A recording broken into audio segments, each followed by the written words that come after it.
There's a collector on the corner, and I'm holding up the sign Debbie made that we had on our fence.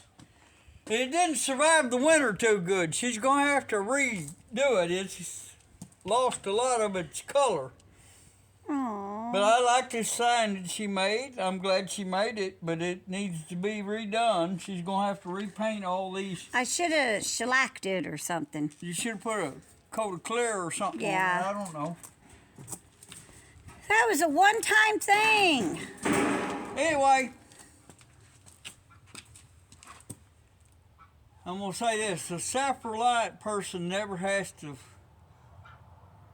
wait on the time and pleasure of others to get things done. Okay, having said that, put this propane tank in here. I'm not a self-reliant person. Yeah. I put this propane tank in here. Uh-huh. And by the time I bought 150 gallons of LP, a new regulator, and hook up there and everything for it, I spent $427. Yes'm. And it had some in it, and it filled it to 75%. And I don't know what it was about that 75%, but it wasn't that cold weather yet. And about 35% of it went just like that. I mean, we wasn't even using that heater that much, and it just dropped. I don't know what the deal was. So I went by there and I told them I wanted another 100 gallons for all this cold weather come a couple weeks ago. And I paid them. Paid them cash. Paid them cash. And they're not that far. They're local business. They ain't that far away from here. You know, one of the closest ones around here. There's a couple more might be a little closer. And they're nice people and everything. And they wouldn't deliver it. I don't know why they wouldn't deliver it. The only thing I can think of is when it was all that bitter cold weather, and they didn't want to deliver it because when it's real cold, propane's denser, and I'd got a better fill. That's the only thing I can think of. I actually seen their trucks come by here, and I had the gate open. They didn't stop and deliver it.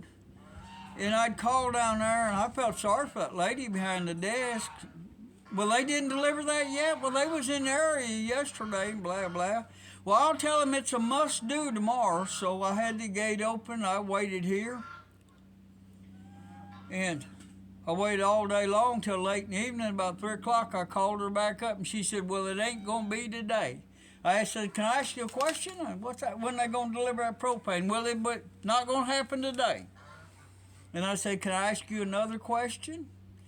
And she said, what? And I said, if I come by there tomorrow, would you give me a refund on my money? So I went by there the next morning. She cheerfully refunded my cash, no problem.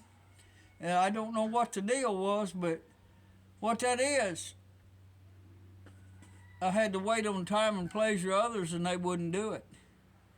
So I've got this little stove right here. And it's made, it don't take a big piece of wood. It's got a good liner in it and everything. It's not a real big stove. It takes smaller wood. It's made for coal or wood, either one. Are we gonna go hijack some coal cars? Well, I wish. I wish I had coal. I'd burn it. But it's got this spring deal in here that you can adjust. And when it gets hot, it shuts the air back off. You can adjust that how you want it. It's got a little ash pan in it, and this ash door. So are you gonna start it up outside and heat up the outside? I'm working on fixing my flue back there. Oh. And I'm lining it with asbestos. I still got some asbestos left over. Because I'm gonna fix it where it can't catch on fire. Okay, I wanna go on down here now.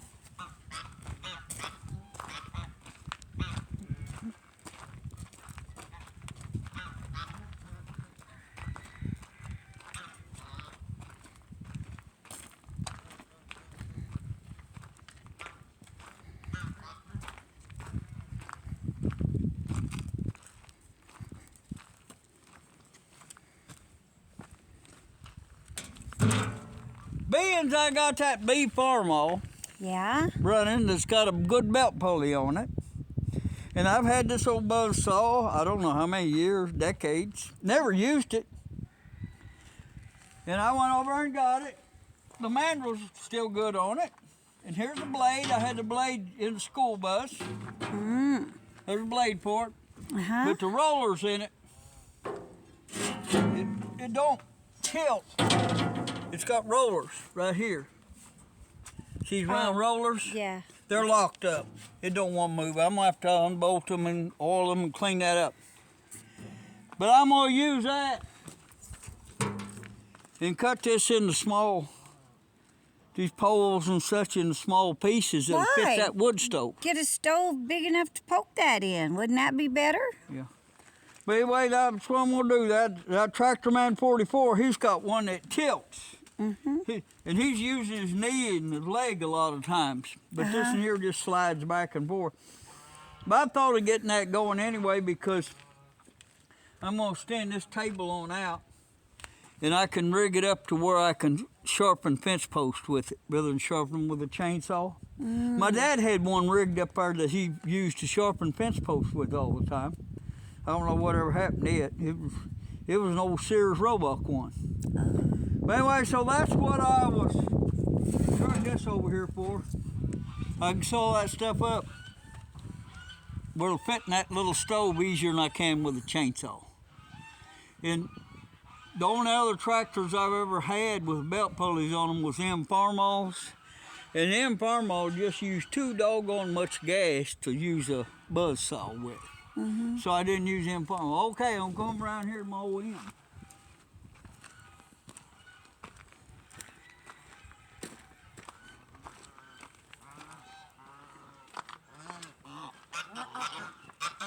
What I've got rigged up here.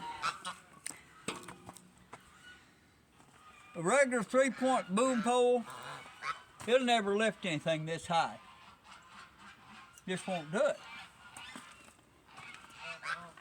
And I got this one right here, and there's a hydraulic jack on this deal. And this deal here is made, I think, for putting a wheelchair in the back of your pickup or something. You know, electric wheelchair. I don't know, but it's just factory-made deal.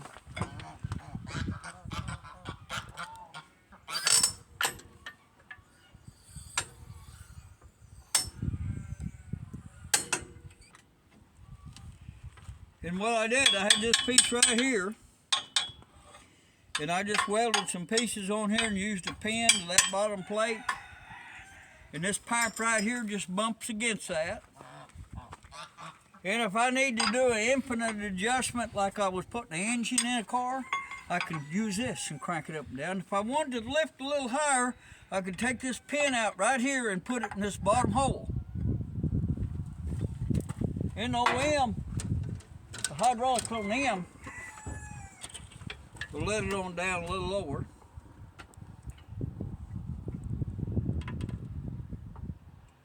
And what I did to plumb this in, I think you have to get around here, Debbie.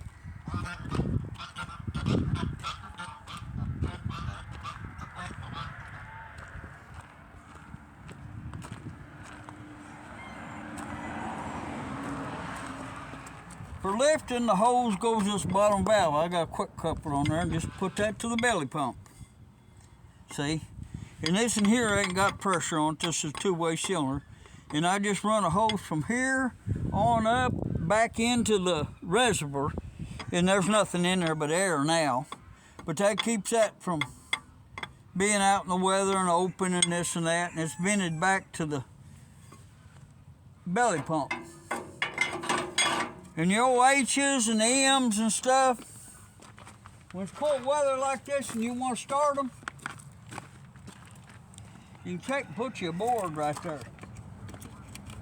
Put a board. What that does, that keeps you from turning that old thick oil in that belly pump and then the front of that transmission to start it. Might have to.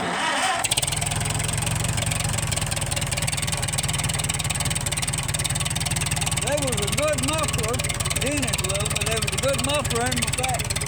Stuff like that.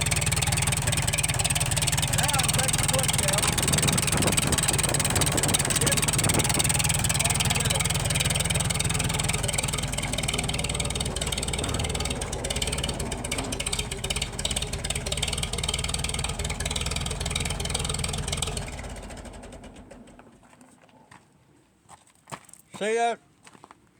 I don't do a lot of lifting.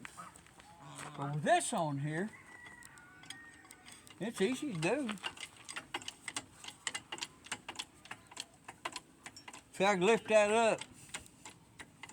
So anyway, what I've been doing, I got old truck cabs back there. Some of them's on frame, some of them ain't. And I take one of the doors off, and I can take this and I can put it about like that, and I can shoot that motor up inside, that engine up inside them cabs, out of the way. And I counted a while ago, and there's 22 engines around front here, and there's 8 more in the shop. I move them engines around back, they'll store just as good in a pickup as they will around here, and I won't have to worry about them. And some of them trucks I got the keys to, and I can lock the doors. And the ones I can't lock the doors to, what I'm going to do is take one of them, my generator back there, and drill a hole and take a big lag bolt and put in there and lag bolt them doors shut where nobody can get into them and mess around with that stuff. You know, it ain't going to make it easy for them to mess around with that stuff. Leave the doors open where it'll rain in there and this, that, and the other. And if nobody messes with it, I can remember where stuff's at most of the time if somebody hadn't messed with it. I got this little handy box right here. I always say hydraulic couplers and fittings and stuff like that. Some of them I buy at auctions. There's brand new and never been used. The little stuff needs some WD-40 on, but I got all kinds of that stuff, so I didn't have to run to town to buy anything. You know, a lot of that I'll never use, but every once in a while you'll use 1 or 2 pieces, and that saved you a lot of money, just like that right there. You know, if you need to screw a hose on, you got a freewheel. But that makes a good box there. I got that on the shelf in there, and I've got it labeled hydraulic fittings, and I can just walk in there on them shelves and I can look and see that's my box hydraulic fittings. I got to put them back up. If I had them out, plumbing up that up. Also with that bunch of farm oil parts, I got a muffler. And what somebody did, they found a low limb and they broke that off. That's why I really don't like them big tall mufflers on a tractor like that. Yeah. You know, I just put that on there where it'd be quiet for a little bit. I'll put that back on that B when I'm using the buzz saw where it ain't so noisy. But that's a good pipe. Got good threads on the ends and that, where it screws into the manifold. What I had been doing was taking pipe like this right here, and I've got pipe threaders and threading it myself. And I've used that before.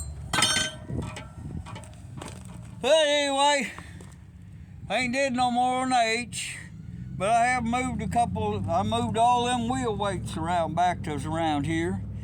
And I moved that one little crusty C farm oil block that was up there. I moved it around this, put up in a truck. But what I want to do with this, probably not that H engine, but this C engine, I'm gonna slather that with axle grease all over before I put it up, because that's a Super M engine 264, and that's a good engine. I got the main caps for it, but that's a good block, and somebody might want that someday. But that other one I'll just take and probably just take and paintbrush and paint used motor oil on it after I get it set in the cab. That way it'll just help it a little bit. But that H block will be useful. Still got the sleeves in it. It's still got the main caps in it. Still got the bearings, main bearings in the block. But I don't believe that block's cracked or busted or anything. It's a good block. And this old M, I get to looking at them sleeves is so thin. I think what they've done, they put 450 sleeves in there.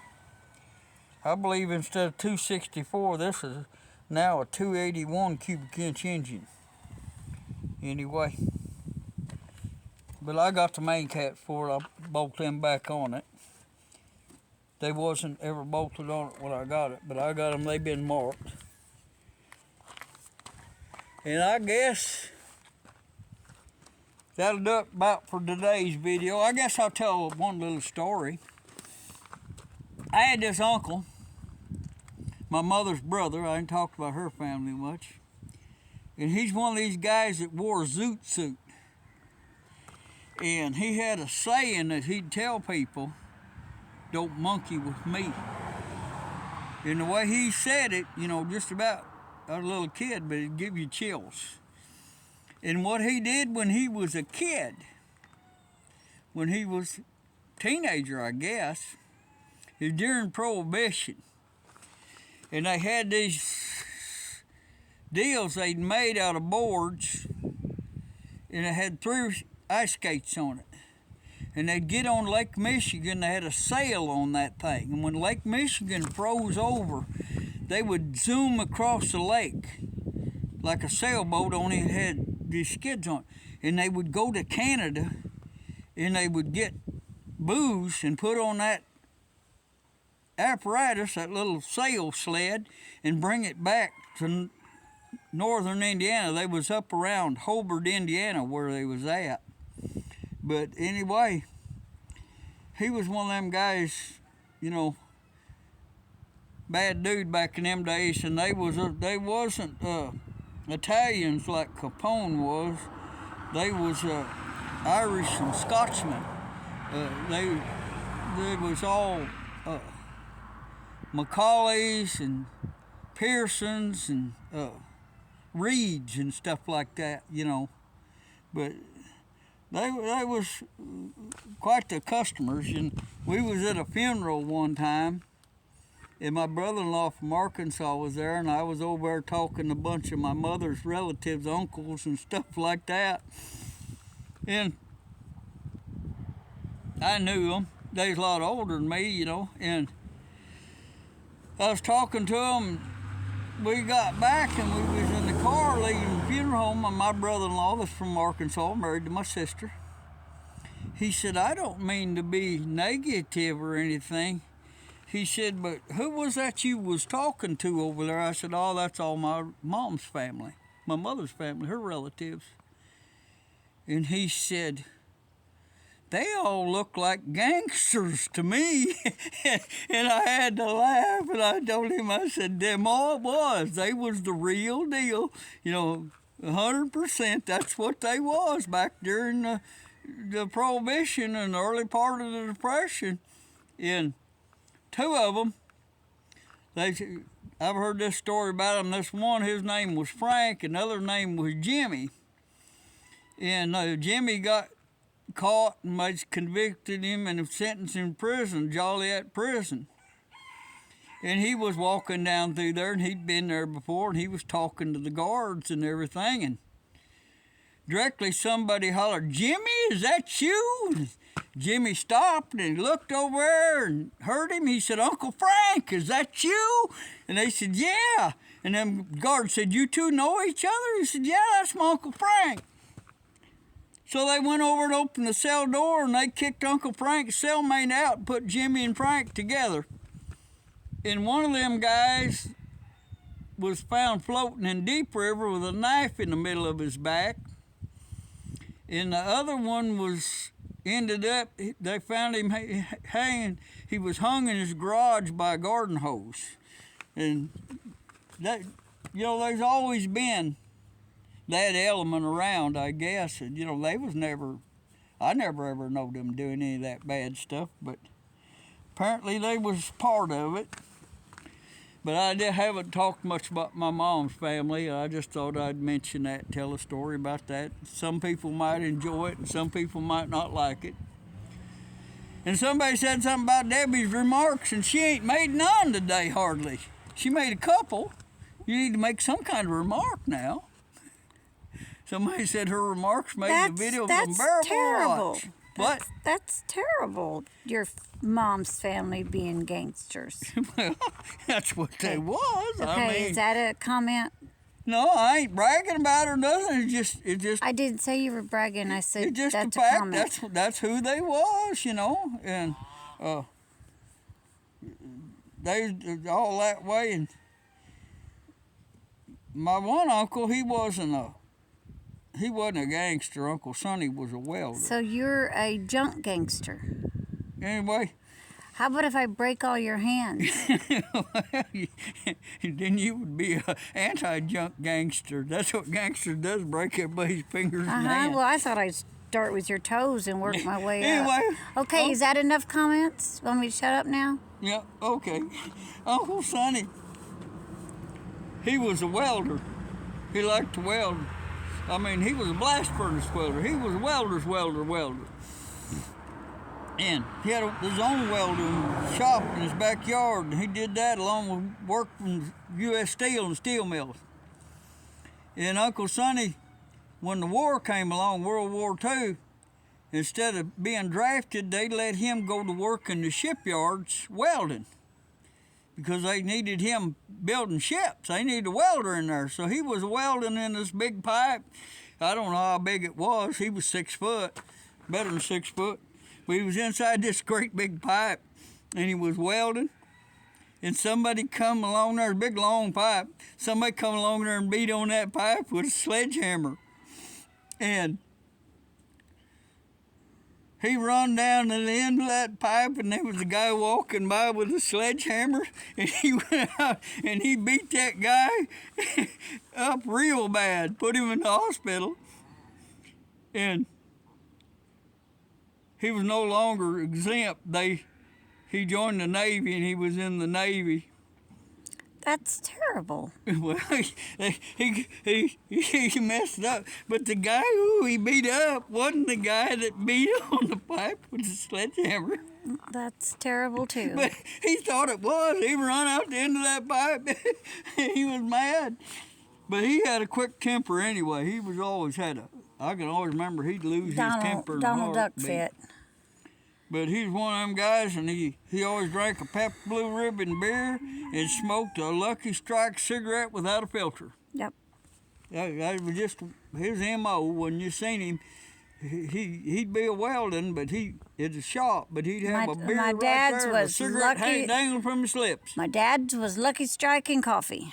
And he had that lighter, and that's what he lit his torch with, that same lighter that he lit his cigarettes with, or he might light his cigarette with his torch. Mm-hmm. But he was a welder's welder, and his boy, my cousin, he went to work in the steel mills, and at that time he'd got old, but he was still in there, and he was teaching all the apprentices. And I said something to my cousin, I said, Darrell, I said, how you like your dad work on you? Oh, I don't. He said, man, he makes you get in there and weld everything over your head. He said, you don't do no. He said, he makes you practice over your head.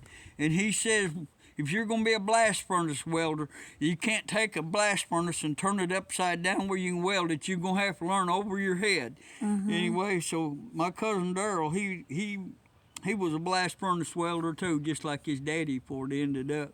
Mm-hmm.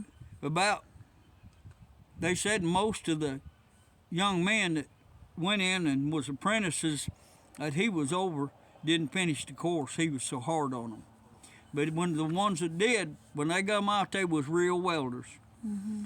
But that's what we need more of in this country now, people that know how to do stuff, and people that want to be self-reliant, or some people that, if you go into business, what you're going into business for is you said, well, I'm going to start this business and I want to make money by solving other people's problems. That's just what you do. You're a problem solver. They got a problem, you solve it for it, and they pay you for it. But if you don't want to do that, then people won't do business with you. You can't get along with everybody. I agree with that. When you're in business, you'll have people you can't get along with, but you can't get along with everybody. But you need to do them right. And just like that propane, I don't think I should have had to wait 13 days and still not got no propane. That kind of, but I went ticked him off. I went in there, and that lady was nice, and I was nice, and everything, Yeah, but she had her sawed-off shotgun under the desk. Well, maybe. I don't know, but I was nice to her. I didn't get mad or raise Cain or nothing. All she told me, she said, well, I'm sorry they didn't deliver it. That's all she said. You know, what more could she say? She can't deliver it. She worked behind the desk. It ain't her fault. You know, I don't know why they didn't, but they didn't. Anyway, and I looked on Facebook and looked at the reviews, and there was a lot of bad reviews on there. There was a few good reviews, but there was a lot of bad ones. So I don't know. But anyway, I'm gonna get that little buzzsaw going. Maybe we'll do a buzzsaw video. I don't think it'll get a lot of views, but I'll do one. But this here's gonna help me a lot. You've seen me lift heavy stuff, but I don't need to be. And stuff like that right there. That belongs to my youngest boy, that transmission. I could pick that up, but I can use this and pick it up and carry it around there and put it up inside a truck cab out of the weather, and his power glide transmission will be safe, you know, and all that. And, but he unloaded it right there, and then, you know, we should have carried it around back and unloaded it. Two of us could handle it pretty good. But a lot of them old transmissions are a lot heavier than that power glide. But this will help me a lot. And maybe I'll get Debbie's yard cleaned up for her. I hope to. You know, maybe she can come out here and do a video. No, he won't. This going. We'll see. He won't. She thinks I won't, but you know, every once in a while I do surprise her. Every once in a while I do. He won't. Okay. Yeah, I guess we'll say goodbye and good luck to you. It's a pretty day in Arkansas, and we got longer to do today. And I got out here and did some welding. There's your squirrel again. See it going up that tree limb? Hi, Chippy. Yeah. I think that's one of the squirrels that Debbie raised on a bottle. Hi, Chippy. It's safe. I'm not going to kill it and make squirrel and squirrel gravy out of it. It's safe. Yep. Anyway, thanks for watching. Y'all have a great day. We'll say goodbye and good luck to you. And I lost my train of thought. I keep thinking of that guy that said I'm ruin your videos. So anyway. Yeah, some guy said on that video that clutch being removed from that H, he said it's a good video, but her comments make it unbearable to watch. And I just told him, I said, well, we've been together 52 years, and I said, she's going to make them comments, and I like them. Oh, I can be quiet.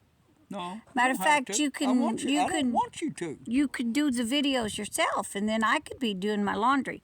But anyway, y'all have a great day, and I know it's Monday because the kids went to school. Yay! It's the last Monday of January. Holy smokes! Last week of January. Good Lord, it's heading towards my birthday. Well, anyway, y'all have a great day. And thanks for watching, and please like and subscribe and comment below and share. Share it with your friends, your non-friends, your enemies, you know, just anybody who'll watch. Just share. And thank y'all for watching, and you have the best of days. Bye!